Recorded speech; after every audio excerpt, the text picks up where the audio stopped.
ஓர் ஊரில் ஒரு அரசனும் அரசியும் இருந்தனர்.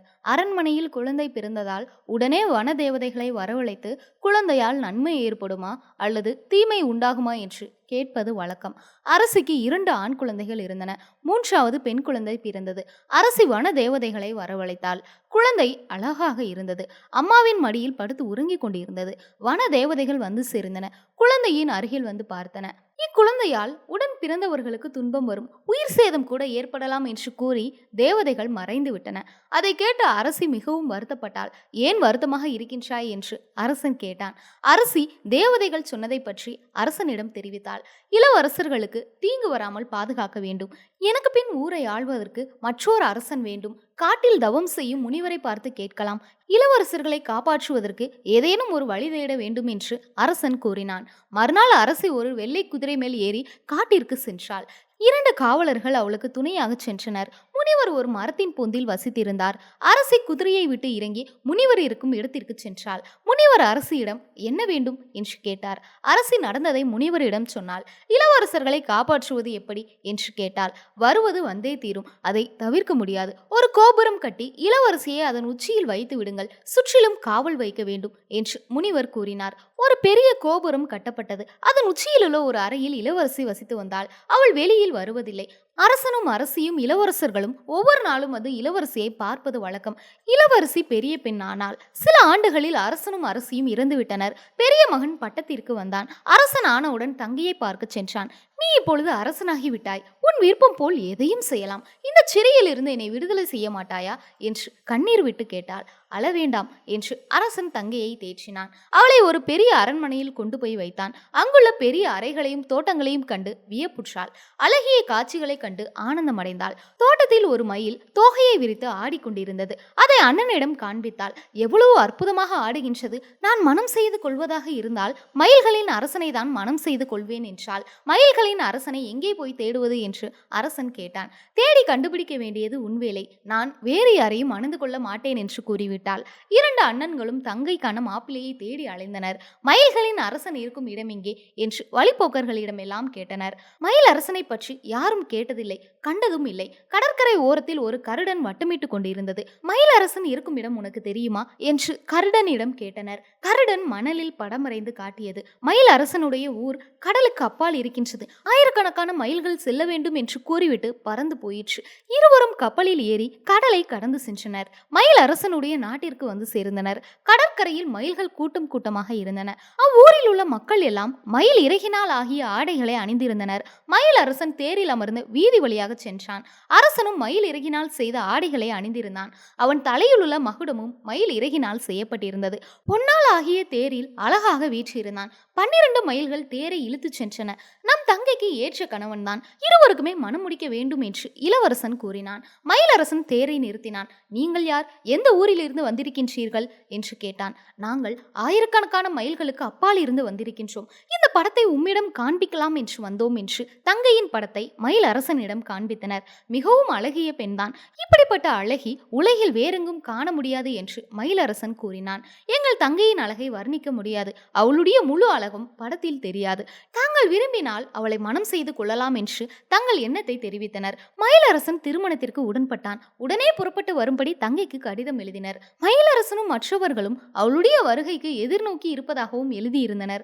இளவரசி கடிதத்தை படித்து பார்த்தாள். பெரும் மகிழ்ச்சி அடைந்தாள். தாமதமின்றி புறப்பட்டாள். தாதியும் தாதியின் மகளும் அவளுக்கு துணையாக வந்தனர். ஒரு பெட்டி நிறைய பொற்காசுகளையும் தன்னுடன் கொண்டு வந்தாள். அவளுடைய நாயும் துணைக்கு வந்தது. கப்பல் நடுக்கடலில் போய்க் கொண்டிருந்தது. இளவரசி நன்றாக உறங்கிவிட்டாள். தாதி மிகவும் பொல்லாதவள். என்னுடைய பெண்ணை மயிலரசனுக்கு கட்டி வைத்தாள் என்ன என்று எண்ணம் கொண்டாள். இளவரசி உறங்கும் சமயம் பார்த்து கப்பலோட்டியை அணுகினாள். நீங்கள் பணக்காரராக வேண்டுமா என்று கேட்டாள். ஆம், எங்களுக்கு பணம் தான் வேண்டும் என்றனர். இளவரசி உறங்கிக் கொண்டிருக்கின்றாள். அவளை தூக்கி கடலில் போட்டு விடுங்கள். என் மகளுக்கு அரசியின் ஆடையை அணிவித்து மயிலரசனுக்கு கொடுத்து விடலாம். இதற்கு நீங்கள் உதவி செய்தால் உங்களுக்கு ஏராளமான பணம் கொடுக்கின்றேன். எவ்வளவு பொன் வேண்டுமானாலும் தருகின்றேன் என்றாள். பணத்தாசை பிடித்த கப்பலோட்டிகள் இருவரும் அதற்கு ஒப்புக்கொண்டனர். இளவரசியை படுக்கையோடு தூக்கி கடலில் போட்டனர். இளவரசி உறங்கிக் கொண்டே இருந்தாள். அதிர்ஷ்டவசமாக படுக்கை கடலில் மிதந்து சென்றது. தாதி தன் மகளுக்கு இளவரசியின் ஆடையை அணிவித்தாள். நகைகளை பூட்டினாள். கப்பல் கரைக்கு வந்து சேர்ந்தது. மயிலரசன் மணப்பெண்ணை அழைத்து வர தன்னுடைய தேரை அனுப்பியிருந்தான். தாதியின் மகள் முக்காடு போட்டிருந்தாள். அதனால் அவளுடைய முகம் தெரியவில்லை. அரசன் முன்னால் அழைத்து சென்றனர். முகத்தை மறைக்கும் துணி சற்று விலகிற்று. அரசன் அவள் முகத்தை பார்த்தான். கடும் கோபம் கொண்டான். அந்த இடத்தை விட்டு அகன்றான். அந்த திருட்டு பயல்கள் எங்கே? என்னை அவமானப்படுத்துவதற்கு இந்த ஏற்பாடு செய்திருக்கின்றார்கள் போல் இருக்கின்றது. அவர்களுக்கு நல்ல பாடம் கற்றுக் கொடுக்கின்றேன். இந்த பெண்ணை கொண்டு போய் சிறையில் தள்ளுங்கள். அவள் முகத்திலேயே விழிக்க மாட்டேன் என்று உத்தரவிட்டான்.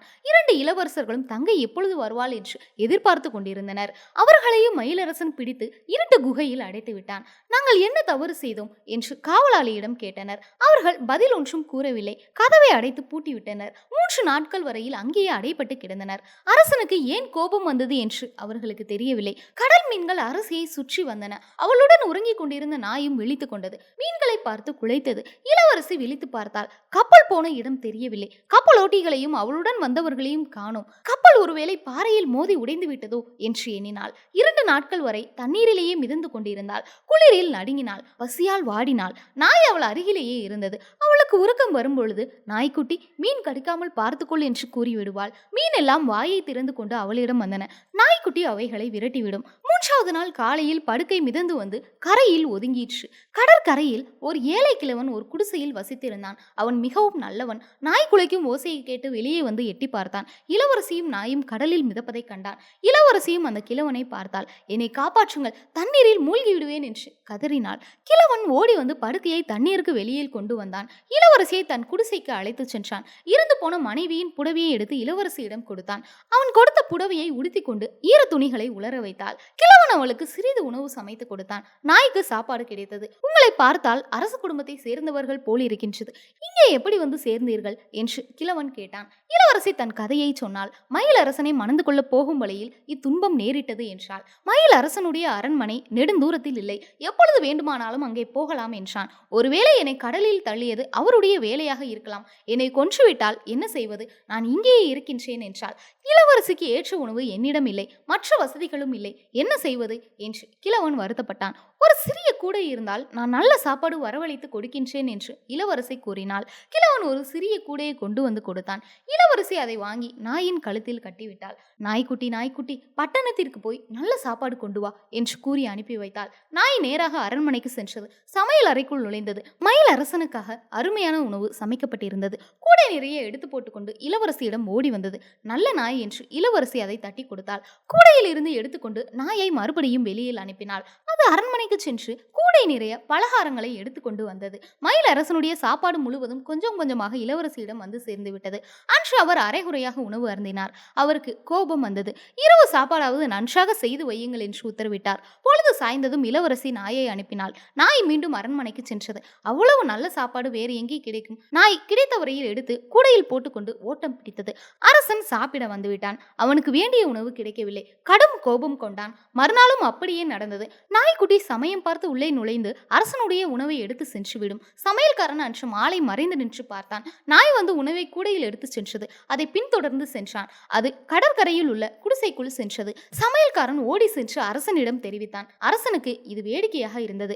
நேரில் சென்று பார்க்கலாம் என்று புறப்பட்டான். அவனுடன் 12 வீரர்கள் சென்றனர். அரசன் குடிசைக்குள் நுழைந்தான். இளவரசியும் கிழவனும் உணவு அருந்தி கொண்டிருந்தனர். கையும் களவுமாக அகப்பட்டு கொண்டீர்கள். நீங்கள் நாளைக்கு சாக வேண்டியதுதான். என்னை ஏமாற்றிய 2 மனிதர்கள் ஒன்றாக நாளைக்கு மடிய போகின்றீர்கள் என்று கூறி இவர்கள் இருவரையும் கட்டி உருட்டி அரண்மனைக்கு கொண்டு வாருங்கள் என்று வீரர்களுக்கு உத்தரவிட்டான். இளவரசி அரசனுக்கு நேராக உட்காராமல் திரும்பி இருந்தாள். அரசன் முகத்தை பார்க்கவில்லை. இந்த கிழவர் பேரில் எந்த குற்றமும் இல்லை என்று கூறிவிட்டு அரசன் இருக்கும் பக்கம் முகத்தை திருப்பினாள். அரசன் அவளை உற்று நோக்கினான். அவள் மிக அழகாக இருப்பதை கண்டான். இளவரசர்கள் கொண்டு வந்த படத்தை போல இருந்தாள். நீ யார் என்று கேட்டான். நீங்கள் தேடும் இளவரசி நான் தான். இங்கே வந்து சேரும்படி கடிதம் வந்தது. எப்படியோ கடலில் விழுந்து விட்டேன். இந்த கிழவர் தான் என்னை காப்பாற்றினார் என்றாள். மணப்பெண் வந்துவிட்டாள் என்று அரசன் கூத்தாடினான். என் உடன் பிறந்தோர் எங்கே என்று இளவரசி கேட்டாள். நான் தெரியாமல் அவர்களை சிறையில் வைத்து விட்டேன். அவர்களை உடனே விடுதலை செய்ய வேண்டும். வா போகலாம் என்று இளவரசியை அரண்மனைக்கு அழைத்து சென்றான். இளவரசர்கள் சிறைச்சாலையில் இருந்து வந்து சேர்ந்தனர். இளவரசி அவர்களை கண்டு பெரும் மகிழ்ச்சி அடைந்தாள். தாதியையும் அவள் மகளையும் அரசனுக்கு எதிரில் கொண்டு வந்து நிறுத்தினர். அவர்களும் தங்கள் குற்றத்தை ஒப்புக்கொண்டனர். அப்பொழுதுதான் தாதியின் திருட்டுத்தனம் இளவரசிக்கு தெரிந்தது.